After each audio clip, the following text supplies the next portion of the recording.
होता है, आतुरता पैदा होती है।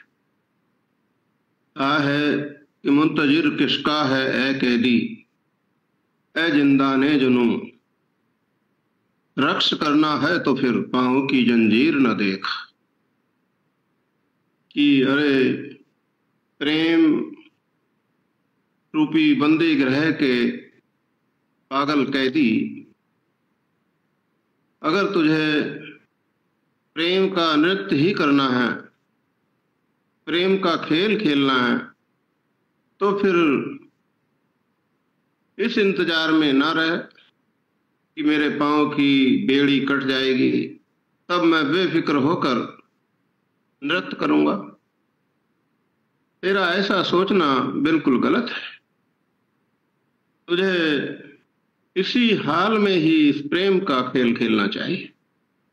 मतलब यह है कि प्रेमी साधक जब प्रेम साधना के क्षेत्र में कदम रखता है तो कुछ ऐसी बातें हैं, ऐसे तथ्य हैं जो उसके मार्ग में रुकावट पैदा कर देते हैं, उसकी गति को रोक देते हैं। और वो तथ्य हैं धर्म और अधर्म, शुभ और अशुभ, ग्रहण और त्याग, कर्तव्य और अकर्तव्य का पालन, शास्त्रीय विधि का करना और निषेध।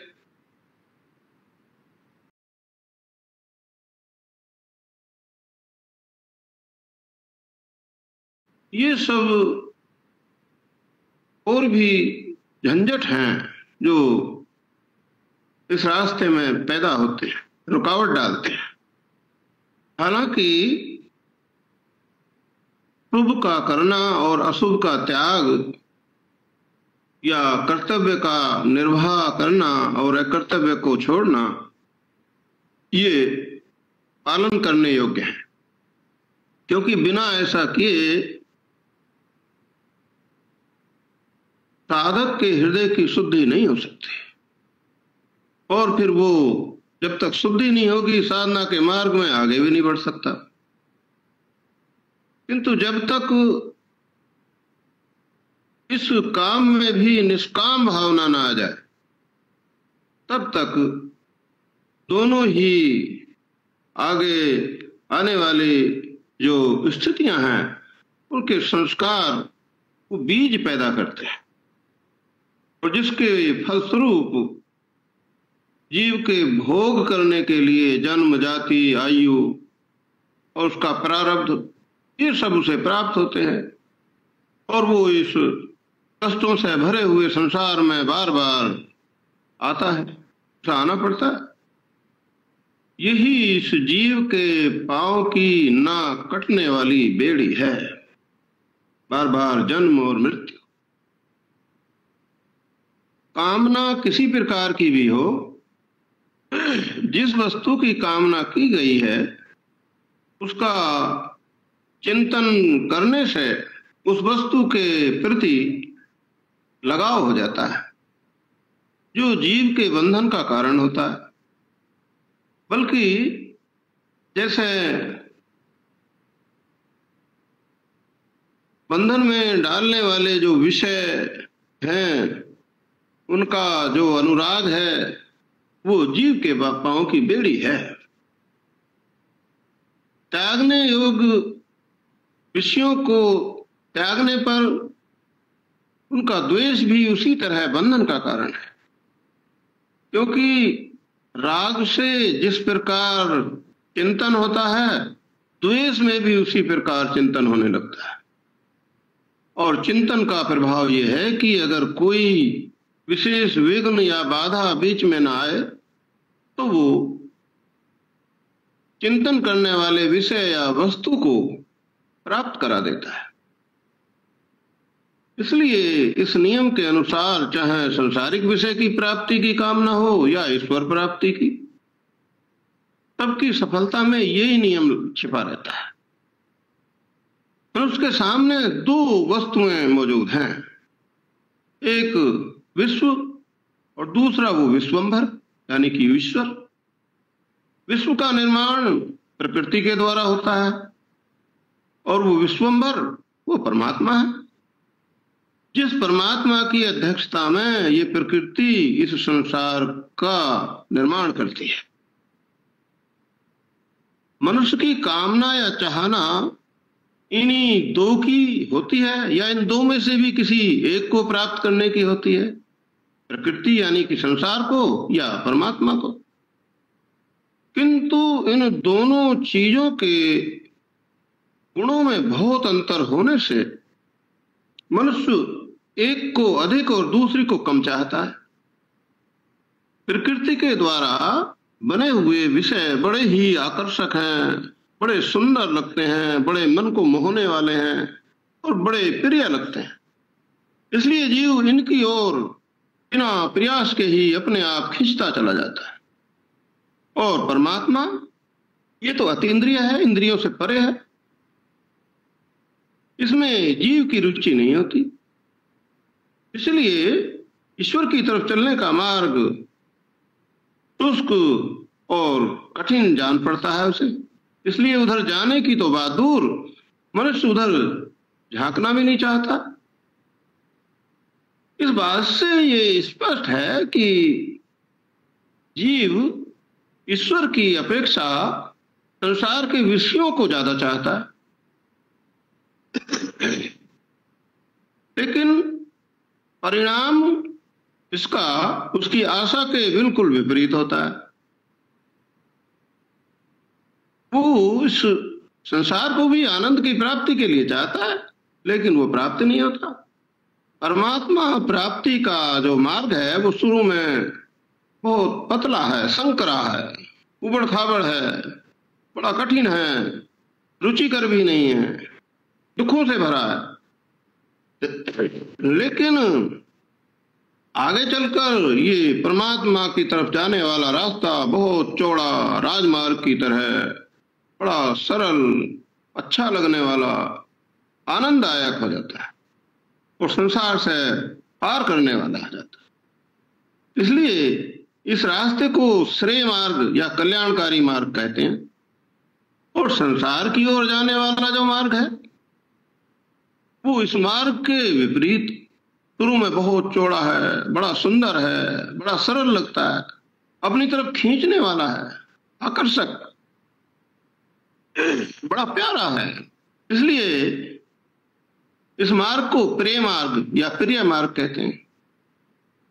ये बात सभी जानते हैं, किंतु आगे जाकर ये सांसारिक मार्ग बहुत संकरा हो जाता है, कांटों से भरा, अंधकार से भरा, दुखों से भरा और बंधन का कारण होता है।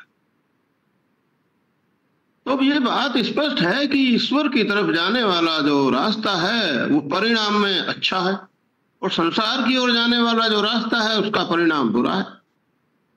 फिर भी जीव संसार के मार्ग को ही क्यों पसंद करता, ईश्वर के मार्ग को क्यों नहीं पसंद करता? उसका मुख्य कारण है कि मनुष्य का निर्माण परमात्मा यानी पुरुष और प्रकृति दो के मिलने से हुआ है। ये अटल नियम है कि सजातीय सजातीय की ओर ही आकर्षित होता है, ये स्वभाव है। अब क्योंकि मनुष्य के मन, बुद्धि, इंद्रियां ये सभी प्रकृति के द्वारा बने हैं, और संसार के जो सब विषय हैं ये भी प्रकृति से बने हैं। यानी कि ये सब इंद्रियां भी और संसार के विषय भी दोनों सजातीय हैं, प्रकृति से बने हुए हैं, प्राकृतिक तत्व हैं। इसलिए प्रकृति के तत्व से बने सजातीय संसारी विषयों की ओर अनायास ही जीव खिंचे चले जाते हैं। और इसके विपरीत परमात्मा प्रकृति के तत्व से विजातीय है और उससे विलक्षण भी है। विजातीय होने के कारण ही उसकी ओर जीव जाने में हिचकता है, उसकी उपेक्षा कर देता है, उधर चलता ही नहीं।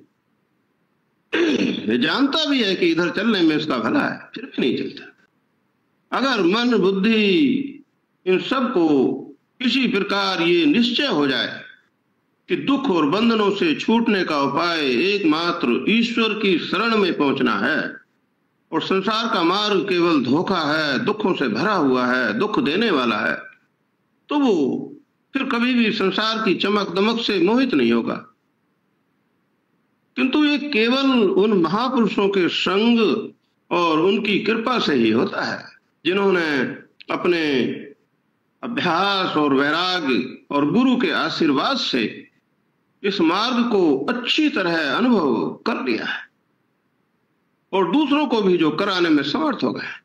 बस इन ऐसों के ही संग को संत संग या सत्संग कहते हैं और यही सबसे सरल मार्ग ईश्वर को प्राप्त करने का है। फिर भी सत्संग में लगे होने के बाद साधक ये महसूस करता है कि साधना एक महा कठिन और बड़ा मुश्किल काम है। कदम कदम पे अनेक विघ्न बाधाएं उसके इस काम में रुकावटें पैदा करते हैं। जब तक ये पूरी तरह दूर ना हो जाएं, ये रुकावटें सब मिट ना जाएं, साधना में सफलता प्राप्त नहीं हो सकती। ये बाधाएं धार्मिक और अधार्मिक दो तरह की होती हैं। धर्म और अधर्म बंधन के दोनों बराबर कारण हैं, बल्कि अधार्मिक बाधाओं की अपेक्षा जो धार्मिक बाधाएं हैं वो बहुत ज्यादा कठिन होती हैं। अधार्मिक बाधाओं का दूर करना आसान होता है, लेकिन धार्मिक बाधाएं बड़ी मुश्किल से दूर होती हैं।